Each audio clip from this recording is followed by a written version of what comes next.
नमस्कार, आप देखना शुरू कर चुके हैं पब्लिक संपर्क और मैं हूं आपके साथ चंदन प्रताप सिंह। देश में जिस तरह से घटनाएं दिन प्रतिदिन बढ़ती जा रही है, जहां मोदी सरकार ये दावे करते हैं कि बेटियां हमारे सरकार में सुरक्षित है, बेटियों की पढ़ाने की बात कर रहे हैं, बेटी को एम्पावरमेंट की बात कर रहे हैं, लेकिन बीती रात मुजफ्फरपुर में जिस तरह का कांड हुआ, इन तमाम मुद्दों पर बात करेंगे। मैम से मैम बताएंगे, जिस तरह से घटनाएं लगातार बढ़ती जा रही है, क्या सोच रही हैं आप? बिहार के हर ज़िले में करीब आए दिन इस तरह की घटनाएं छोटे छोटे बच्चों के साथ भी सुनने को मिल रहा है। अभी 3 दिन पहले की घटना है मुजफ्फरपुर कुढ़नी के, जहां 7 साल 8 साल की बच्ची है, छोटी सी दलित परिवार से आती है, उसके साथ जघन्य अपराध हुआ गया, उसका पेट फाड़ दिया गया और उसकी स्थिति बहुत गंभीर बनी हुई थी।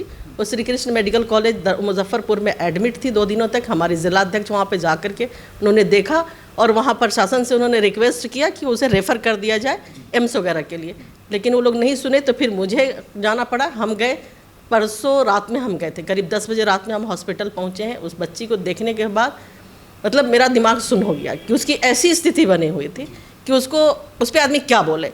फिर हमने हॉस्पिटल प्रशासन से, फिर डीएम साहब से मिल करके हमारा एक था कि आप उनको एयरलिफ्ट करा करके दिल्ली भेजिए।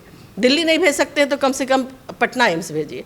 आपको जानकर हैरानी होगी कि वो दिल्ली एम्स क्या भेजेंगे, पटना एम्स क्या भेजेंगे, कि उन्होंने तो पीएमसीएच के लिए रेफ़र कर दिया, जहां आप जानते हैं कि पीएमसीएच में जब तक स्वास्थ्य विभाग के किसी बड़े अधिकारी का पैरवी नहीं हो तो वहाँ एडमिशन नहीं होता। 4 घंटे तक वो बच्ची एम्बुलेंस में कराती रहे।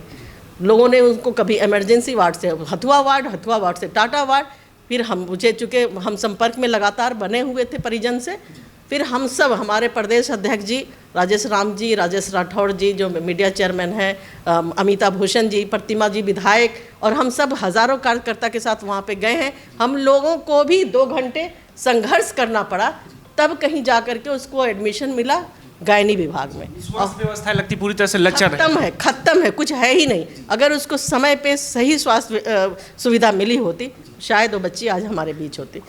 हमें बहुत दुख है कि आज वो सुबह वो बच्ची अपनी ज़िंदगी हार गई। लेकिन देश के प्रधानमंत्री मोदी जी भी पटना आए थे लगातार और संबोधन कर रहे, बिहार नजर आ रहा है। पटना में वो लंबी लंबी बातें कह रहे थे, उस दिन वो बेटी वहाँ करा रहे थे। ये दुख की बात है कि नरेंद्र मोदी जी और नीतीश कुमार जी, इन लोगों के नाक के नीचे इस तरह की चीज़ें होती हैं, देश भर में होती है। अरे मोदी जी क्या बोलेंगे, मोदी जी के तो बड़े बड़े नेता ही इतनी गंदी भद्दी बातें बोलते हैं महिलाओं के प्रति, तो वो दर्शाता है कि वो महिलाओं के बारे में क्या सोचते हैं।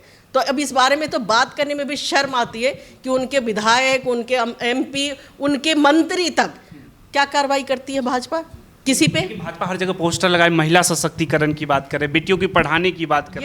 ये तो देखिए, कहने में और करने में फ़र्क होता है ना। ये तो दिख रहा है ना, कांग्रेस पार्टी की सरकार जब इसमें केंद्र में थी और उसी समय शीला जी की भी सरकार दिल्ली में थी।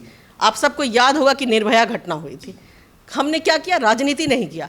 सबसे पहले उस बच्ची को एयरलिफ्ट करा करके विदेश भेजा गया उसके बेहतर इलाज के लिए। अलग बात है कि बदकिस्मती से हम उस बच्ची को नहीं बचा सके, लेकिन हमने प्रयास तो किया, हमारी तो नीयत थी। उसके बाद हमारी यूपीए गवर्नमेंट ने इतना सख्त कानून बनाया इस चीज़ को लेकर के कि ताकि हर बेटी को सुरक्षा मिले।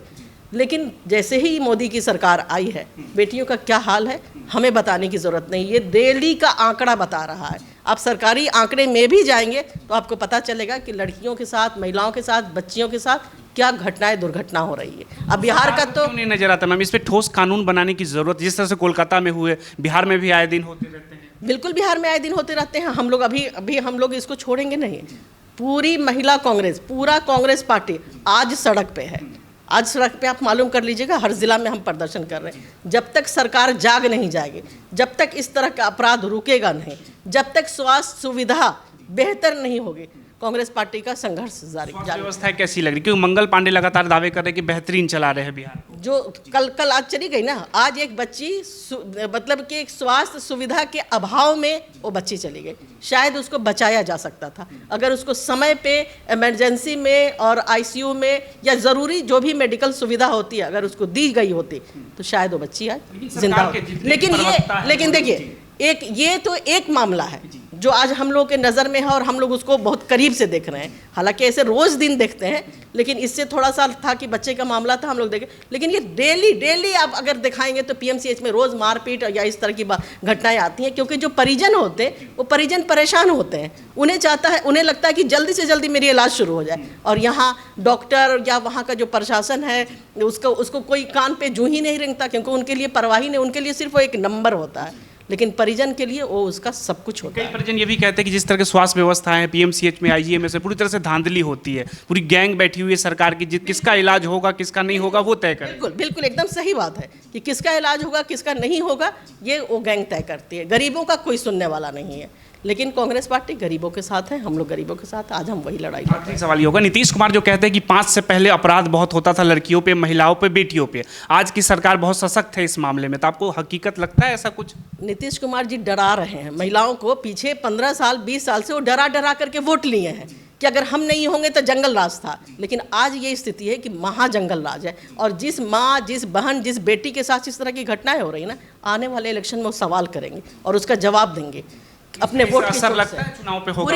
बुरी तरह से नीतीश कुमार जी का एक बाल खत्म हो गया। वो महिलाओं को डराना छोड़ दे, महिलाएं अब समझ रही हैं कि कौन क्या उनके लिए कर रहा है। नीतीश कुमार जी कब तक डरा करके वोट लेते रहेंगे? ये जंगल राज दिखा रहे, 20 साल से आप हैं, महाजंगल राज चल रहा है। महिला लोग बहुत खुश है शराबबंदी के मुद्दे पे, महिला वोट बैंक नीतीश कुमार के पक्ष में। अच्छा, बताइए शराब किधर बंद है? शराब किधर बंद है?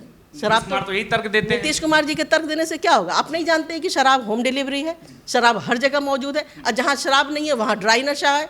आजकल के तो नौजवान बच्चे ड्राई नशा में लिप्त हैं। नीतीश कुमार जी को थोड़ा सा जागना पड़ेगा, वो जो सोए हुए हैं ना उनको जागना पड़ेगा। कि उनकी मानसिक हालत ठीक नहीं है बिहार को चलाने के लिए। इस पे हम कोई टिप्पणी नहीं करेंगे। हम सबको इस बात से ज़रूर दुख होता है कि नीतीश कुमार जी के स्वास्थ्य पे लोगों को ध्यान देना चाहिए, सरकार को ध्यान देना चाहिए, उनके बड़े नेताओं को ध्यान देना चाहिए, लेकिन वो नहीं दे पा रहे हैं। ये डबल इंजन की सरकार बाकी प्रदेश के साथ साथ नीतीश कुमार जी की भी हालत को खराब करके रखी है। नीतीश कुमार सरकार चला भी रहे हैं या नहीं, या अफसरशाही की सरकार है? कई लोग कह रहे हैं कि उनके इर्द गिर्द जो बैठे हुए वो लोग सरकार चला रहे हैं। आपको बिहार की हालत देख करके अंदाजा लग रहा होगा कि सरकार कौन चला रहा है या कैसे चल रही है सरकार।